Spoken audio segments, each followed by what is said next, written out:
আসসালামু আলাইকুম রহমতুল্লাহ। প্রিয় গাইস, আজকে আপনাদেরকে নিয়ে যাব আমি চট্টগ্রাম ফয়েজ লেকের চিড়িয়াখানা। ফয়েজ লেকের চিড়িয়াখানা এত বেশি উন্নত করেছে যে আপনারা দেখলে অবাক হয়ে যাবেন।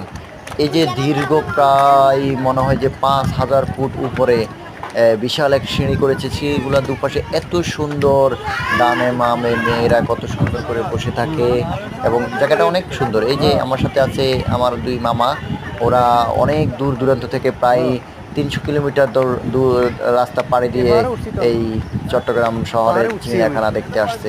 আসলে সেটা তো চিড়িয়াখানা নয়, সেটা এক বিশাল সুমধুর জায়গা। কত সুন্দর এই জায়গা! সবাই কি দেখেছেন? না, দেখেন নাই। আমরা আপনাদেরকে ঘুরিয়ে ঘুরিয়ে দেখাবো, শেষ পর্যন্ত দেখার জন্য অনুরোধ রইল। এবার দেখুন, এই যে একটা ছোট্ট মেয়ে উঠতেছে, মেয়েটা অনেক কষ্ট করে উঠতেছে, দেখেন কত সুন্দর জায়গা। বাহ!